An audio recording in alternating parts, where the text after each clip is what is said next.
that one that you were asking me about before, it's a zero there. It's this. It went like this, it's just this. It went up here. Oh. That's what's going on. Sorry. It's just I was very upset about that machine. They're still working on it. Oh, I will have to talk to Austin again. Alright, now, this is the greatest integer function. The greatest integer function looks like this. Guess what? We can get this on our calculator. Okay, so what I want you to do is, I'm going to put the camera back on. I'm going to get our calculators and I'm going to show you how to get it on your machine. Okay? It will work. It will work.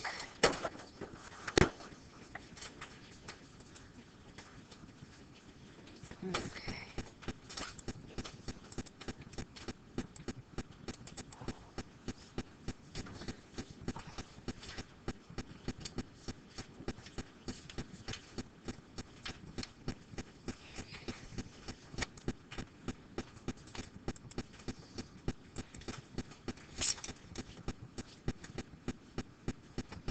Alrighty. First things first. I want you to go to mode. Make sure you're in function, but on the connected part, I want you to go over to dot and put it on dot mode.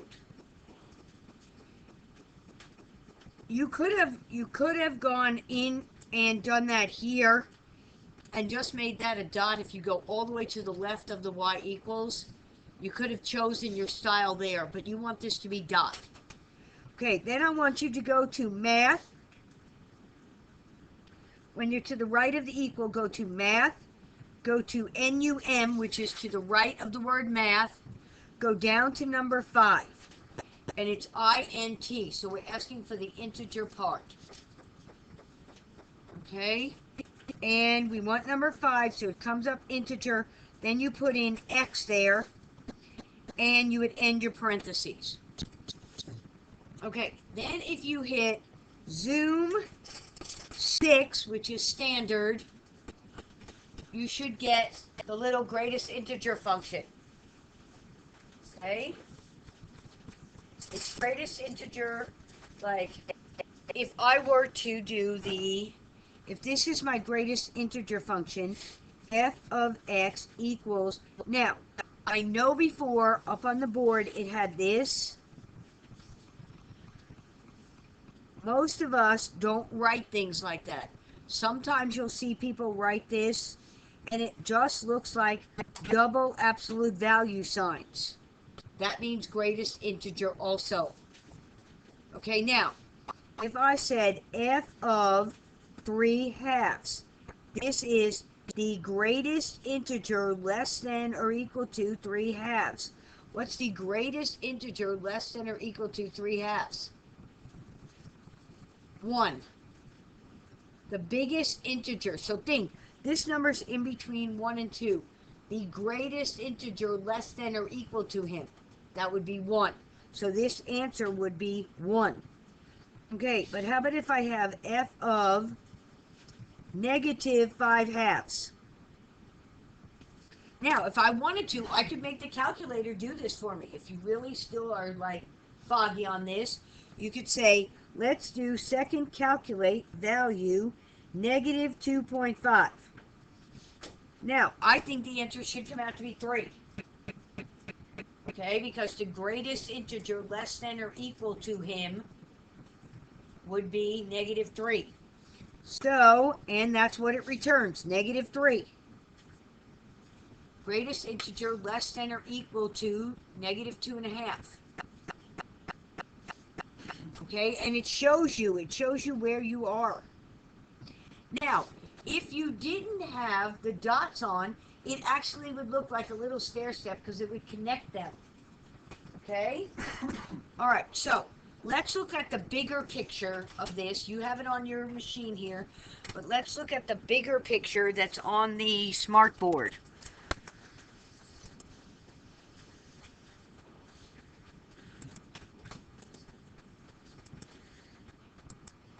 Okay, so here we are. All right, so if I came over here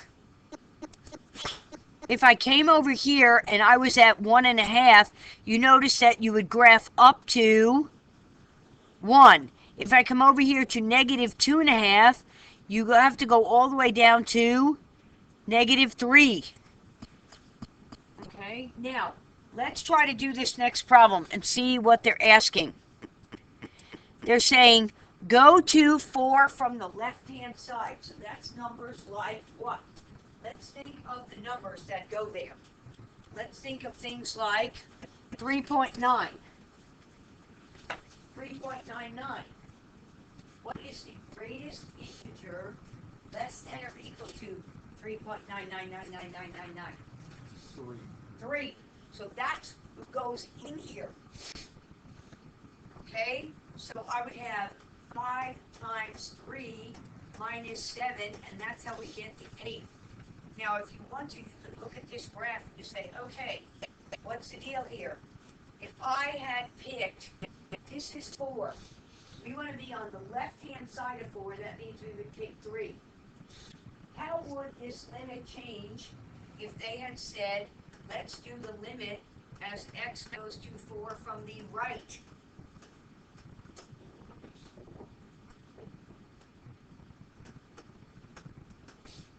This would have been, if I put a 4 in there, because I'm on the right-hand side, like 4.0000001, the greatest integer less than or equal to 4.0000001 is 4.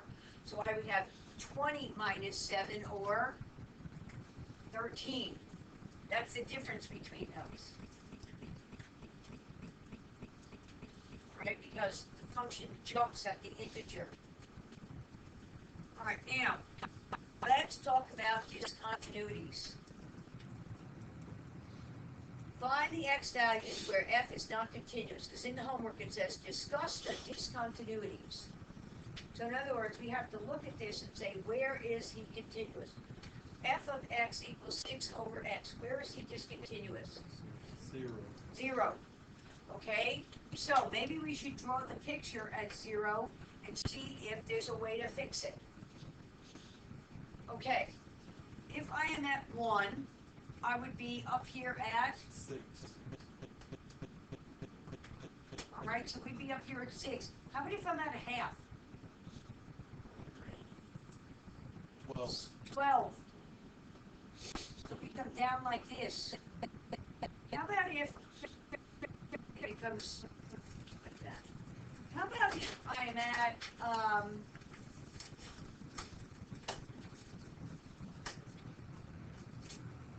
how about if we are at -1? Where are we? -6, but if I was at -0.5, I'd be at -12. So this guy's going like this, and he's coming up, getting close to the x-axis. So that guy has a discontinuity at 0, right? X equals 0 is a discontinuity. And I can't fix it. It's not removable, right? If it was just a hole, I could fix it. I could maybe plumb the hole up. But that's not fixable. Okay? All right, what about this next one? Can somebody tell me where they think this guy is discontinuous? 3 minus x, and I'm looking at the bottom and I'm saying 3 minus x and 3 plus x. Okay, so I know he's discontinuous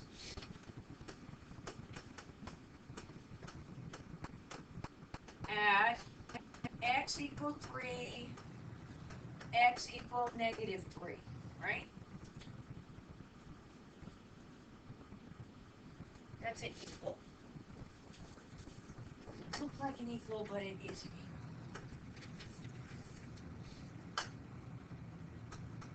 Okay. Is either one of them removable? Yes. If I can factor it out, it's removable, which means it's just a hole. Okay? So this factors out. So this guy is removable. And this guy is not removable.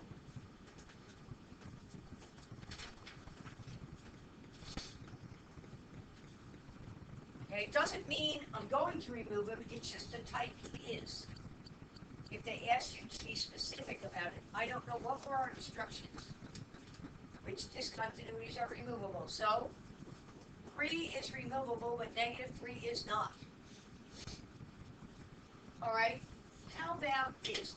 It looks like we might have a problem at 1, right? Yeah. Okay, it looks like we might have a problem at 1.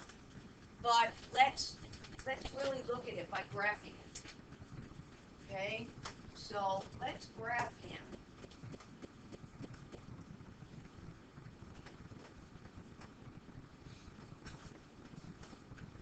All right, if I graph this, let's graph this guy right here. X squared. At 1, where would I be? 1, then it would be a dot, right?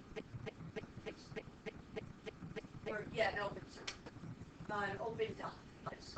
All right, how about at 2? Where would we be?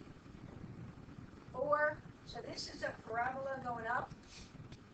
Okay. Now, how about the other side? If you put 1 in there, what do you get? 1. So it fills in this hole. If I put 0 in there, what do I get? And if I put -1 in there, I get -1. So, does that have any discontinuities? No. So this is continuous.